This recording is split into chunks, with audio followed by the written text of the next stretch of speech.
MKN tuber channel में आपका स्वागत है। आज का हमारा टॉपिक है बैंकिंग ombudsman, बैंकिंग लोकपाल। तो अगर आपको अपनी समस्या का समाधान बैंक में नहीं मिल पा रहा है तो आप आरबीआई के द्वारा नियुक्त बैंकिंग लोकपाल, बैंकिंग ombudsman के साथ अपने कंप्लेंट को रजिस्टर करा सकते हैं। इस टॉपिक पर हमने वीडियो बनाया हुआ है कि कैसे आप घर बैठे ऑनलाइन अपने कंप्लेंट को रजिस्टर कराएं। उसी वीडियो के नीचे कमेंट्स में आपने बताया है कि आपने अपना कंप्लेंट तो रजिस्टर करा लिया, बैंकिंग ombudsman, बैंकिंग लोकपाल के साथ आपने अपने कंप्लेंट को रजिस्टर करा लिया है, लेकिन आपके कंप्लेंट को रिजेक्ट कर दिया गया।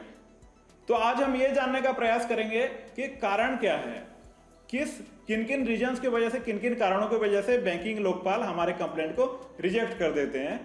तो आरबीआई ने अपने ऑफिशियल वेबसाइट में पूरा पॉइंट बाय पॉइंट इसको बताया है कि किन किन कारण की वजह से आपके कंप्लेंट रिजेक्ट हो सकते हैं। तो यहाँ पे दो तरह के केसेस होते हैं। आरबीआई ने बताया है, अपने ऑफिशियल वेबसाइट में बताया है कि यहाँ पे दो तरह के केसेस हो सकते हैं। पहला केस तो है कि आपके कंप्लेंट को कंसिडर ही नहीं किया जाता है, यानी कि आपके कंप्लेंट को वैलिड नहीं माना जाता है और इसको कंसिडर ही नहीं किया जाता है और इसको क्लोज कर दिया जाता है। दूसरा पॉइंट यह है, दूसरा केस ये हो सकता है कि आपके कंप्लेंट को प्रोसेस किया जाता है लेकिन उसके बाद उसको रिजेक्ट कर दिया जाता है। तो ये दोनों केसेस, इन दोनों केसेस के से जुड़े जो भी पॉइंट्स हैं, जरूरी पॉइंट्स हैं, आरबीआई ने इनको क्लियरली अपने वेबसाइट पर, ऑफिशियल वेबसाइट पर बताया हुआ है। तो आज हम इन्हीं पॉइंट्स को आसान भाषा में समझने का प्रयास करेंगे। तो चलिए देखते हैं कि क्या है ये सारे पॉइंट्स। तो पहले तो हम देख लेते हैं कि ऐसा कौन कौन सा रीजंस हो सकते हैं जब आपके कंप्लेंट को कंसिडर ही नहीं किया जाएगा। बैंकिंग लोकपाल आपके कंप्लेंट को वैलिड ही नहीं मानेंगे और इसको कंसिडर ही नहीं किया जाएगा। ऐसे कौन कौन से रीजंस हो सकते हैं। तो सबसे पहले तो आपको अपने बैंक को अप्रोच करना है। आपकी जो भी बैंक से जुड़ी जो भी परेशानी है, जो भी कंप्लेंट है, आपको पहले बैंक को अप्रोच करना है और वहां पर आपको प्रयास करना है कि आपको अपनी समस्या का समाधान मिल जाए। तो आपके कई सारे कमेंट्स आते रहते हैं कि बैंक ब्रांच में आप जब गए तो वहां पर आपको सही रेस्पॉन्स नहीं मिला, ब्रांच मैनेजर आपसे ठीक से बात भी नहीं करते हैं और आपका कंप्लेंट वहां पर रिसीव भी नहीं किया जाता है। तो देखिए यहाँ पर बैंक लिखा हुआ है, कहीं पर ये नहीं लिखा हुआ है कि ब्रांच। तो अगर बैंक के किसी ब्रांच में आपको अच्छा सर्विस नहीं मिल रहा है, वहां पर आपको अच्छा रेस्पॉन्स नहीं मिल पा रहा है, तो इसका ये अर्थ नहीं है कि पूरा का पूरा बैंक ही खराब है। ऑनलाइन कंप्लेंट रजिस्टर करा सकते हैं या फिर बैंक को ईमेल भेज सकते हैं, बैंक के नोडल ऑफिसर को कांटेक्ट कर सकते हैं, यहाँ तक कि बैंक के हेड ऑफिस तक कांटेक्ट कर सकते हैं और आपके समस्या को वहां पर बता सकते हैं कि आपको क्या परेशानी है, क्या प्रॉब्लम है। नेक्स्ट पॉइंट है कि आपको कंप्लेंट विद इन 1 ईयर करना है। 1 साल के अंदर आपको कंप्लेंट करना है बैंकिंग लोकपाल के पास। तो ये विद इन 1 ईयर कब से कैलकुलेट होगा? ये from the date of receipt of reply of the bank, यानी कि आपने बैंक में अपना जो कंप्लेंट है वो रजिस्टर करा लिया, उसके बाद बैंक का जब रिप्लाई मिलेगा उससे 1 साल के अंदर आप बैंकिंग लोकपाल के साथ अपने कंप्लेंट को रजिस्टर करा सकते हैं। अगर 1 साल पूरा हो चुका है उसके बाद उस कंप्लेंट को वैलिड नहीं माना जाएगा। तो यहाँ पर एक सवाल आ सकता है, अगर आपने बैंक में कंप्लेंट किया और कुछ रिप्लाई मिला ही नहीं तो क्या करें? तो यहाँ पर देखिए लिखा हुआ है, अगर रिप्लाई नहीं मिला तब भी आप कंप्लेंट कर सकते हैं, कोई प्रॉब्लम नहीं है। लेकिन अगर आपको बैंक से रिप्लाई नहीं मिला है तो आपका टाइम हो जाएगा 1 ईयर एंड 1 मंथ, क्योंकि बैंक के पास 1 महीने का 1 मंथ का टाइम रहता है और आप 1 ईयर और 1 मंथ के अंदर अपने कंप्लेंट को रजिस्टर करा सकते हैं from the date of complaint made to the bank. जब आपने बैंक में अपने कंप्लेंट को रजिस्टर कराया उससे 1 महीने और 1 साल के अंदर आप अपने कंप्लेंट को बैंकिंग लोकपाल के साथ रजिस्टर करा सकते हैं। नेक्स्ट पॉइंट, अगर आपका सब्जेक्ट मैटर कहीं पे पेंडिंग है, किसी court of law, consumer court, कहीं पर आपका अगर केस पेंडिंग चल रहा है या फिर वहां पर पहले से ही कोई फैसला सुना दिया गया है, उस पर किसी दूसरे कोर्ट में, कंज्यूमर कोर्ट में आपने केस किया था, वहां पर आपको कोई फैसला सुनाया गया था, वहां पर कोई डिसीजन दिया गया था, या फिर आपका पेंडिंग चल रहा है, तो आप बैंकिंग लोकपाल में कंप्लेंट नहीं कर सकते। अगर आप कंप्लेंट करेंगे तो उसे वैलिड नहीं माना जाएगा। अगर आपके कंप्लेंट में कोई सीरियसनेस नहीं है, आपका कंप्लेंट ऐसा ही सिली लग रहा है, मजाकिया लग रहा है, या फिर आप किसी को चिढ़ाने के लिए कंप्लेंट कर रहे हैं, तो इस तरह के कंप्लेंट को बैंकिंग ombudsman सीधे तरीके से कंसिडर नहीं करते हैं, सीधा क्लोज कर देते हैं। नेक्स्ट, अगर आप जिस इंस्टीट्यूशन के खिलाफ कंप्लेंट कर रहे हैं वो बैंकिंग लोकपाल स्कीम के अंडर कवर ही नहीं होता है, तो भी आपका कंप्लेंट को कंसिडर नहीं किया जाएगा। तो नेक्स्ट पॉइंट देख लेते हैं, फिर इसके ऊपर फिर आएंगे, इसके ऊपर बात करेंगे।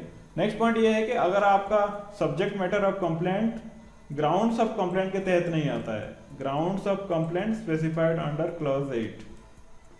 तो क्लॉज 8 जो बैंकिंग ऑम्बड्समैन स्कीम का क्लॉज 8 होता है, उसमें एक लिस्ट दिया हुआ है कि किस तरह के कंप्लेंट को आप कर सकते हैं, किन किन प्रकार के कंप्लेंट को आप बैंकिंग ऑम्बड्समैन के साथ रजिस्टर करा सकते हैं।